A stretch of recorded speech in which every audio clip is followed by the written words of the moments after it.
What is the state of the rental market right now as we head into peak season? Stay tuned to this week's episode of Prime Property. Promise you, it'll be worth it. Good day, Toronto. Welcome to another episode of Prime Property. So glad you could join us here. We are deep into spring market right now and I am swamped, but I've made a concerted effort with my business partner to be watching every episode of Game of Thrones on Sunday night at 9.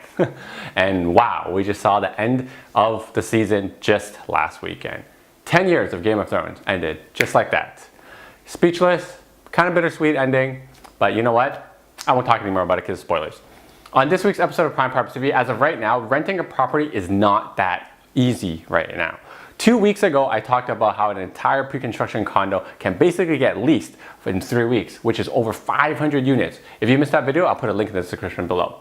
In this week, I want to show you a few infographics that I have gone through to show you and elaborate on the strengths of the rental market to continue to show that there's a huge lack of supply that's driving up these prices.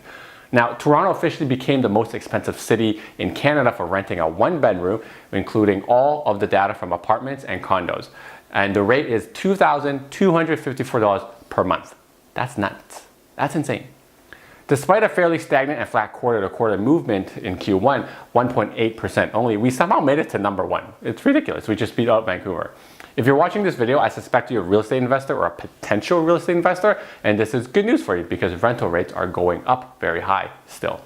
In the past 2 years, we've seen increases of over 10% in rental rates, and if we keep up the 1.8% per quarter, we're not really gonna hit that 10%. We'll be closer to, say, 8, but keep in mind, we're gonna have a huge spike because the summer tends to be going up quite violently as everyone's moving and it causes a huge surge in the prices. And we'll see where it goes at the end of the year. As of right now, I'm going to show you a screen that shows you the average rents of all the major cities in Canada.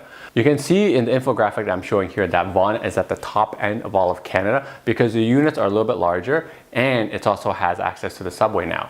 Toronto tends to have smaller units because we have less room there and in the surrounding burbs so that there is larger units to lease in the burbs. But I'm going to show you another infographic here that's going to break down the types of units we get in Toronto and you can see exactly how it performs when we measure the per square foot cost because the per square foot cost in Toronto is going to be definitely higher than the per square foot cost in Vaughan.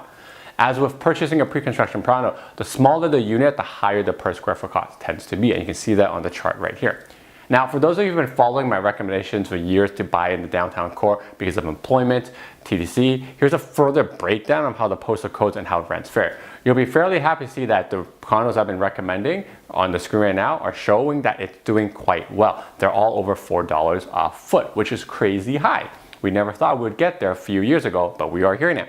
Now, in this next infographic, we're going to break down this number even further and look strictly in the entertainment district, which is the M5V area. There's a lot of newly finished condos here because we've been selling them for the last little while. And you can see that 4 of the top 5 buildings are in the entertainment district, and you can see how high the rents are. Every year, I keep hearing people say, there's too much construction, there's too much supply. But every year, I keep seeing the demand outpace the supply that we keep getting. I suspect that we see something similar in this year as we saw less, but maybe a bit less aggressive in appreciation. We'll say maybe 8 to 9% in rental rates going up by the end of the year. Now, my clients who have been following my advice and buying an M5V postal code and entertainment district have done very well. The rents have gone up, the prices have basically doubled in the last few years. So if you're looking for where to capitalize in the pre-construction market right now, you can reach me. My contacts are right here. And until next time, guys, happy real estating.